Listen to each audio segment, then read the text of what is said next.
नमस्कार, city centre show में आपका स्वागत है। मुंबई से मैं हूं पूजा भारद्वाज और शो की शुरुआत कर रहे हैं देश की राजधानी दिल्ली की खबर के साथ, जहां कोरोना ने अब तक का रिकॉर्ड तोड़ा है। आज 24 घंटे के भीतर 28,867 नए मामले दर्ज हुए हैं। एक दिन में ये कोरोना के सबसे ज़्यादा मामले हैं। इससे पहले 20 अप्रैल को आए 28,395 केस थे, जो अब तक का सबसे बड़ा आंकड़ा था। आज कोरोना संक्रमण दर 29.21% पर पहुंच गई है। ये दर 3 मई के बाद सबसे ज्यादा है। और देश की राजधानी दिल्ली में कोरोना के बढ़ते मामले चिंता का कारण बनते जा रहे हैं, क्योंकि मौतों की संख्या भी धीरे धीरे बढ़ रही है और डर यही है कि कहीं जो हालात हैं वो बीती लहर जैसे ना हो जाएं। मेहर पांडे की ये रिपोर्ट देखिए। कोविड से होने वाली मौतों के शव सैनिटाइज करके सुरक्षित तौर पर दाह संस्कार के लिए तैयार किए जा रहे हैं। शोकाकुल परिवार अपने चहेतों के चेहरे के अंतिम दर्शन तक नहीं कर पा रहे हैं। इसने दूसरी लहर की भयानक यादें ताजा कर दी हैं। इस बार मौत की दर पिछली लहर के मुकाबले कम है, लिहाजा शमशान घाट का उतना बुरा हाल नहीं है जितना पहले था। लेकिन कुछ लोग, खासकर बुजुर्गों और जिन लोगों को गंभीर बीमारियां हैं, उनके लिए ये बीमारी घातक साबित हो सकती है। दिल्ली की 62 साल की शमा रानी गुप्ता के पति MP गुप्ता 3 दिन पहले चल बसे। उनके हृदय का ऑपरेशन हुआ था और निजी अस्पताल में कोविड संक्रमण हो गया। जीने की तमन्ना ही नहीं रही बिल्कुल भी। अब तो ये लगता है कि कहाँ जाऊँ, कैसे रहूँ। मुझे अपने बच्चों के लिए जीना पड़ेगा। मैं तो चाह रही थी कि पहले मैं चली जाऊँ, मेरे हस्बैंड यहाँ रहे मेरे बच्चों के पास। मेरी कोई तमन्ना नहीं है जीने की। डॉक्टर ने कहा बिल्कुल फैंटास्टिक ऑपरेशन हुआ है, कोई प्रॉब्लम नहीं है, कोई कॉम्प्लिकेशन नहीं है और रिकवरी भी अच्छी हो रही थी, कोई प्रॉब्लम थी। हमें दिख रहा था कि रिकवरी बहुत अच्छी है। तो मैम 3rd डे के मॉर्निंग में ही उनको सांस की प्रॉब्लम शुरू हो गई। उसके नेक्स्ट डे ही मुझे कॉल आ गया कि उनको मॉर्निंग में हार्ट अटैक आया और वो नहीं बच पाए। दिल्ली में कोविड से होने वाली मृत्यु फिर से बढ़ रही है। पिछले 3 दिन में 17 से 23 से अब 40 हो गई हैं। कई लोगों का मानना है कि ये ओमिक्रॉन वेरिएंट के हल्के लक्षण हैं, लेकिन हमें याद रखना चाहिए कि ये सबके लिए सच नहीं। बुजुर्ग लोग जिन्हें कोमॉर्बिडिटीज हैं और वो बच्चे जिन्हें अभी तक वैक्सीन नहीं लगी, अभी भी खतरे के दायरे में हैं।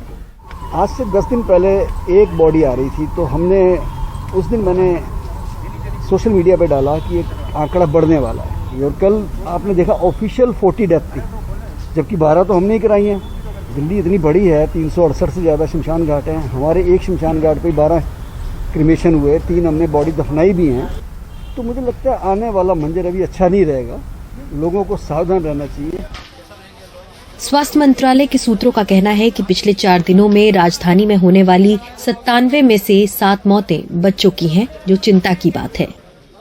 9 से 12 जनवरी के बीच दिल्ली में 97 मौतों का उम्र के हिसाब से आंकलन देखा जाए तो 18 साल से कम 7 मौतें हुई हैं, 19 से 40 साल 18 मौतें हुई हैं, वहीं 41 से 60 साल में 37 मौतें और 61 से 80 साल 27 मौतें और 80 साल से ज्यादा 8 मौतें हुई हैं।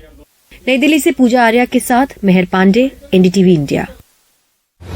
और बात करें इस शहर मुंबई की, तो कोरोना के मामले कुछ यहाँ पर कम होते हुए आज दिखे हैं। कल की तुलना में आज 16.55% केसेस कम हुए हैं, लेकिन टेस्टिंग पर भी ध्यान देना होगा, क्योंकि टेस्टिंग में भी आज करीब 6% की कमी कल की तुलना में देखी गई है। मुंबई में आज 13,702 कोरोना के नए मामले सामने आए हैं। कल ये आंकड़ा 16,420 था।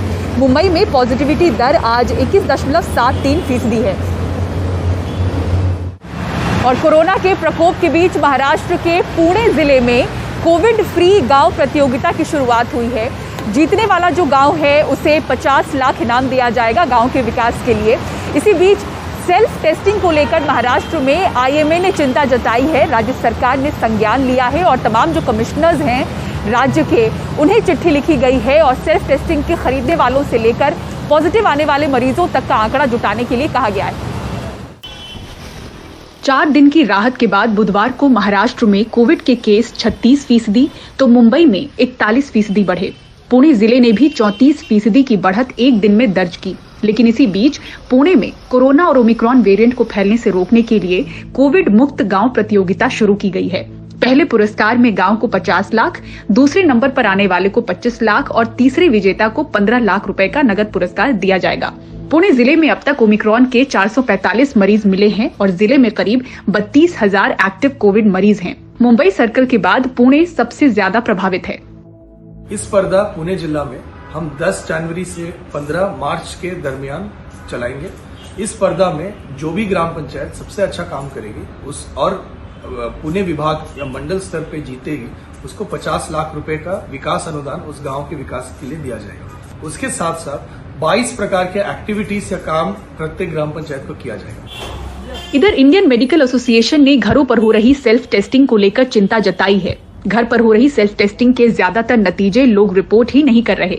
बताया जा रहा है कि मुंबई में मेडिकल स्टोर से करीब 3 लाख ऐसे किट बिके हैं, लेकिन सिर्फ 98,957 नागरिकों ने अपनी रिपोर्ट ऐप पर अपलोड की है, जिसका रजिस्ट्रेशन बीएमसी के पास है। बाकी 2 लाख लोगों के बारे में बीएमसी के पास कोई जानकारी नहीं कि उनमें से कितने पॉजिटिव आए और कितने नेगेटिव। इस सेल्फ किट से आपकी टेस्टिंग करना ये जरूर मुनासिब है, आपको इसकी मंजूरी है, लेकिन आपको वो जो किट के साथ जो रजिस्टर का एड्रेस दिया है उधर आपका नाम आपको रजिस्टर में दर्ज करना है। राज्य सरकार ने इसका संज्ञान लिया है और सभी कमिश्नर्स को अलर्ट किया गया है। स्वयं टेस्टिंग करते और पॉजिटिव होते तो भी वो हमारे जो पोर्टल है उस पर रजिस्टर नहीं हो रहे, तो उनके लिए स्वास्थ्य विभाग की तरफ से एक चिट्ठी हम सभी कलेक्टर्स, कमिश्नर्स और हमारे हेल्थ ऑफिसर्स को दी है, जिसमें बहुत क्लियरली लिखा है कि अगर किसी ने स्वयं टेस्टिंग से भी पॉजिटिव आता है तो उसने रिपोर्ट करना बहुत जरूरी है। मेडिकल स्टोर के साथ साथ ऑनलाइन मिलने वाले सेल्फ टेस्टिंग किट को लेकर सिर्फ मुंबई, महाराष्ट्र ही नहीं बल्कि कई राज्यों से ऐसी शिकायत है। बढ़ते मामलों के बीच 15 मिनट में नतीजे बताने वाली इस किट से मदद की उम्मीद थी, पर नतीजे छुपाए जाने की शिकायत स्वास्थ्य विभाग का सिरदर्द बनी है। मुंबई से पूजा भारद्वाज, एनडीटीवी इंडिया। और अब ट्रेन हादसे की बात करते हैं। बंगाल के जलपाईगुड़ी के पास हुए ट्रेन हादसे में 4 लोगों की मौत हुई है, वहीं 50 से ज्यादा लोग जख्मी हैं। गुवाहाटी बीकानेर एक्सप्रेस की 12 बोगियां पटरी से उतर गईं। हादसे में जान गंवाने वाले लोगों के लिए 5 लाख रुपए मुआवजे का ऐलान किया गया है। गंभीर रूप से घायल को 1 लाख रुपए दिए जाएंगे। मामूली घायलों को 25,000 रुपए मिलेंगे। हादसे की उच्च स्तरीय जांच के आदेश दे दिए गए हैं। हादसा शाम 5 बजे के लगभग हुआ। मौके पर राहत और बचाव का काम जारी है। रेलवे के डीजी सेफ्टी मौके पर जा रहे हैं।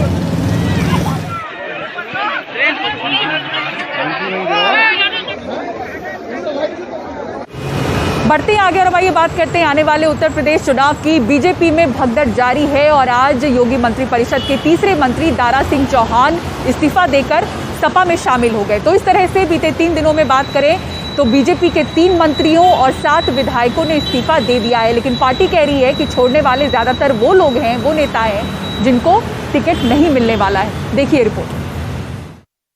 योगी सरकार के आयुष मंत्री धर्म सिंह सैनी भी आज बीजेपी छोड़ समाजवादी पार्टी में शामिल हो गए। धर्म सिंह सैनी पिछड़ी जाति से आते हैं। धर्म सिंह सैनी सहारनपुर की नकुड़ सीट से एमएलए हैं। सैनी 2002, 2007 और 2012 में बीएसपी से चुने गए। वह 2017 में बीजेपी के टिकट पर जीते। सैनी ने 2012 और 2017 में कांग्रेस के इमरान मसूद को हराया था।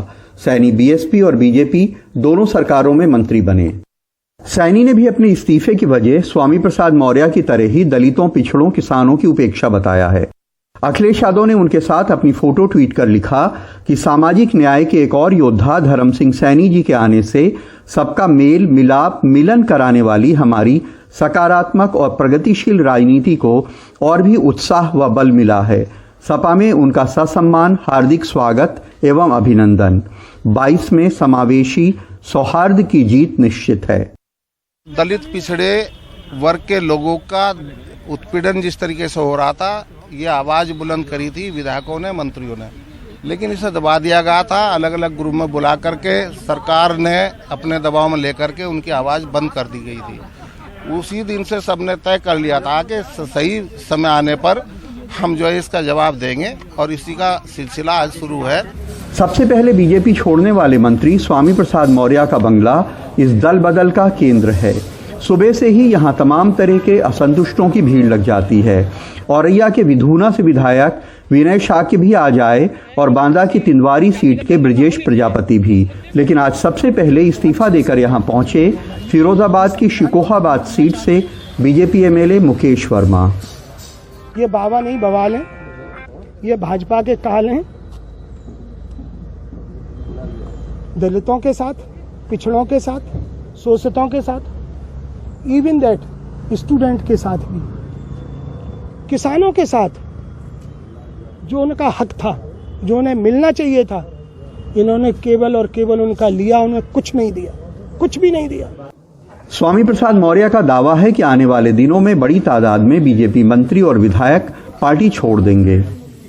मैं ऐसा बैटिंग करूंगा कि भारतीय जनता पार्टी के बड़े बड़े दिग्गज सबको जीरो पे आउट करके उनको उत्तर प्रदेश से बाहर करने का काम करूंगा। पिछले 3 दिनों में बीजेपी के 3 मंत्रियों 7 विधायकों ने बीजेपी छोड़ दी है। 11 जनवरी को मंत्री स्वामी प्रसाद मौर्य, एमएलए भगवती सागर, एमएलए रोशनलाल वर्मा और एमएलए ब्रजेश प्रजापति। 12 जनवरी को मंत्री दारा सिंह चौहान, एमएलए अवतार सिंह भड़ाना। 13 जनवरी को मंत्री धर्म सिंह सैनी, एमएलए विनय शाक्य, एमएलए मुकेश वर्मा और एमएलए बाला अवस्थी ने पार्टी छोड़ी। दरअसल बीजेपी ने अपने विधायकों की जीतने की संभावना पर 3 सर्वे कराए हैं। इनमें प्रदेश बीजेपी के अलावा केंद्रीय बीजेपी के सर्वे भी हैं। पार्टी पहले 150 विधायकों के टिकट काटना चाहती थी, लेकिन नए हालात में 30 से 50 विधायकों के टिकट कटने की उम्मीद है। कुछ ऐसे लोग भी इस भगदड़ में जा रहे हैं जो अपने अपने क्षेत्रों में बहुत लोकप्रिय हो गए हैं और बाकायदे उन्हें मालूम हो चुका है कि भाजपा उन्हें टिकट नहीं देने जा रही है। कई केंद्रीय नेतृत्व ने उनको बुला के कह भी दिया है कि आप तलाश लीजिए अपनी जगह, तो वो लोग भी जा रहे हैं।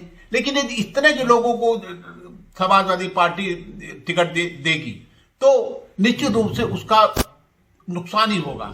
इस्तीफे अगर चुनाव के टाइम पे हों तो जाहिर है कि उसके ऊपर कई सवाल उठते हैं, लेकिन ये भी सच है कि इतने बड़े पैमाने पे पिछड़े तबके के मंत्रियों और विधायकों के बीजेपी छोड़ के दल बदल करने का असर जरूर होगा। लखनऊ में कैमरामैन राजेश गुप्ता के साथ कमाल खान, एनडीटीवी इंडिया। और सिटी सेंटर शो में रुक रहे एक ब्रेक के लिए। ब्रेक के बाद आपको दिखाएंगे लोहड़ी का जश्न।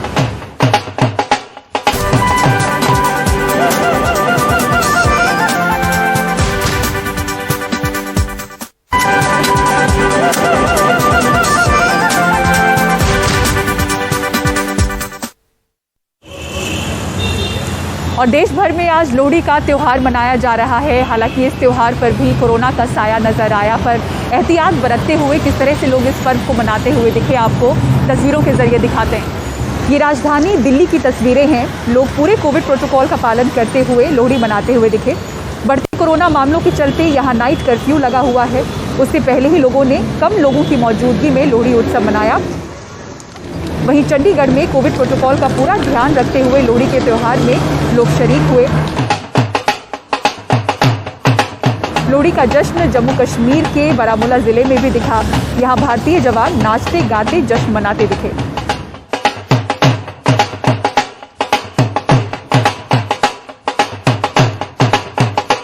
और पंजाब के रुड़का कला पिंड में किस तरह से मनाई गई लोहड़ी बता रहे हमारे सहयोगी शरद शर्मा। लोहड़ी का त्यौहार है। मैं पंजाब में हूँ, पंजाब के दुआबा इलाके में हूँ। ये रुड़का कला पिंड है, जिला जालंधर और विधानसभा है फिल्लौर। और ये देखिए, ये रात का समय है तो गांव के लोग, पिंड के लोग जो हैं लोहड़ी जलाकर जो है यहाँ पर जश्न मना रहे हैं। और इस बार की जो लोहड़ी है इन लोगों के लिए ये पिछली बार से अलग है, क्योंकि ध्यान रहे पिछली बार जब लोहड़ी का त्यौहार था यानी कि 13 जनवरी 2021 जो थी, उस समय बहुत से लोग जो हैं वो सिंगू बॉर्डर पे थे और इस तरह के जो जश्न थे वो कुछ फीके पड़े हुए थे, क्योंकि कुछ लोगों ने सिंगू बॉर्डर पर आंदोलन करते हुए लोहड़ी मनाई थी। कुछ लोगों ने यहाँ गांव के अंदर इस तरह से ये लड्डू बांटकर या मूंगफली रेवड़ी बांटकर जो है ये त्यौहार मनाया था।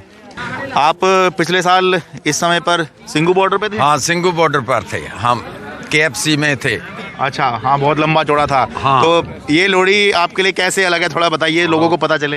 ये लोहड़ी इस साल बहुत किसानों के लिए बहुत अच्छी है। सब लोगों के किसान मजदूर एकता के सबने जो मोर्चा फतेह किया है, उन लोगों से बहुत अच्छी लोहड़ी, पहले साल की अच्छी लोहड़ी आई। पिछली बार की लोहड़ी में और इसमें क्या अंतर है? पिछली बार जी तो ਤੁਹਾਨੂੰ ਪਤਾ ਹੀ ਆ ਸਾਰਿਆਂ ਨੇ ਤੇ ਉੱਥੇ ਬਾਰਡਰ ਤੇ ਲੋਹੜੀ ਮਨਾਈ ਹੈ ਨਾ, ਤੇ ਇਸ ਵਾਰ ਅਸੀਂ ਸਾਰੇ ਆਪਣਾ ਮੋਰਚਾ ਫਤਿਹ ਕਰਕੇ ਤੇ ਆਪਣੇ ਘਰਾਂ 'ਚ ਆ ਤੇ ਆਪਣੀ ਫੈਮਿਲੀ ਨਾਲ ਲੋਹੜੀ ਮਨਾ ਰਹੇ ਆ ਤੇ ਆਪਣੇ ਬੱਚਿਆਂ ਦੇ ਵਿੱਚ। मतलब मनाई तो पिछली बार भी होगी, वो फिर ऐसी बस बनाई होगी। हाँ जी, हाँ जी। सारे लोग यहाँ नहीं थे। हाँ जी, ਤੇ ਇਸ ਵਾਰ ਆਪਣੇ ਸਾਰੇ ਫੈਮਿਲੀ ਵਿੱਚ ਆ, ਸਾਰੇ ਕਿਸਾਨ ਵੀਰ ਆਪਣੇ। अच्छा, ਸਾਰੇ ਬਹੁਤ ਖੁਸ਼ ਆ, ਅਸੀਂ ਬਹੁਤ ਖੁਸ਼ ਆ। इस बार की जो खुशी है वो यहाँ पर अलग ही देखी जा रही है और हमारी तरफ से भी सभी दर्शकों को लोहड़ी दियाँ लख लख बधाइयाँ। फिल्लौर विधानसभा से अपने सहयोगी कैमरा पर्सन पिंड रुड़का कला से अपने सहयोगी कैमरा पर्सन अश्विनी मेहरा के साथ में शरद शर्मा, एनडीटीवी इंडिया। और दुनिया भर में बढ़े ओमिक्रॉन के मामलों को देखते हुए बॉलीवुड फिल्मों की शूटिंग न सिर्फ देश में बल्कि विदेशों में भी रद्द करनी पड़ी है और इनमें सबसे ज्यादा जो फिल्में हैं वो बड़े बजट की हैं। प्रशांत सिसोदिया की रिपोर्ट देखिए। कोरोना का कहर फिल्म जगत को चौतरफा झटके दे रहा है। जहां एक तरफ सिनेमाघर बंद होने से फिल्मों का बिजनेस ठप पड़ गया है, वहीं मेगा बजट फिल्मों की शूटिंग भी हिचकोले खा रही है। टाइगर 3 का शेड्यूल जनवरी में शुरू होना था पर फिर रुक गया। वहीं शाहरुख खान की पठान की शूटिंग पर भी फिर से एक बार ब्रेक लगा तो टाइगर श्रॉफ को अपनी हीरोपंती 2 पर अल्प विराम लगाना पड़ा। पठान, टाइगर 3 जैसी बड़ी बड़ी पिक्चरों की भी शूटिंग रुक गई है और या पोस्टपोन कर दिया उन लोगों ने, क्योंकि हर आदमी को अपनी जान का बहुत खतरा है। ओमिक्रॉन इतनी बुरी तरह फैल गई और इतनी स्पीड से बढ़ रहा है कि हर आदमी इतना डर गया है कि इसको काम करने की हिम्मत नहीं पड़ रही है आज। एक तो ये वजह है, एक्टर्स भी नहीं काम करना चाहते, वर्कर्स भी काम नहीं करना चाहते, और अगर वो विदेश में जाते हैं तो वहां पर भी हर कंट्री के अंदर इस समय कोरोना की हालत बहुत खराब है। इन फिल्मों के अलावा करण जौहर के निर्देशन में बन रही रणवीर सिंह, आलिया भट्ट और धर्मेंद्र की फिल्म रॉकी और रानी की प्रेम कहानी की शूटिंग भी जनवरी में थी। सेट भी तैयार था पर टालनी पड़ी। विजय देवरकोंडा की पैन इंडिया फिल्म लाइगर की शूटिंग भी रुकी और कुछ वक्त पहले उन्होंने भी सोशल मीडिया पर इस बात की तस्दीक की। पर इन फिल्मों की शूटिंग्स का रुकना बॉलीवुड को क्या और कितना नुकसान पहुंचाएगा? इन फिल्मों की वजह से इतना नुकसान हो रहा है। अभी प्रोड्यूसर्स तो बेचारे बिक गए क्योंकि उनके ऊपर इंटरेस्ट पड़ रहा है, टाइम उनका लेट हो रहा है, रिलीज उनकी लेट हो रही है। और तो अभी सुनने में ये आया कि बहुत से सिनेमा हॉल फिर परमानेंटली बंद हो रहे हैं कोरोना की वजह से, जो चालू हुए थे दोबारा, क्योंकि उनके पास अभी कोई फिल्में नहीं है। And they are feeling also very insecure कि अगर वो थिएटर भी खोल देंगे तो किसको दिखाएंगे। और हर आदमी आज फिल्मों के अंदर पैसा लगाने से बहुत डरता है। कड़ी देखरेख के बीच कुछ शूटिंग चल रही हैं।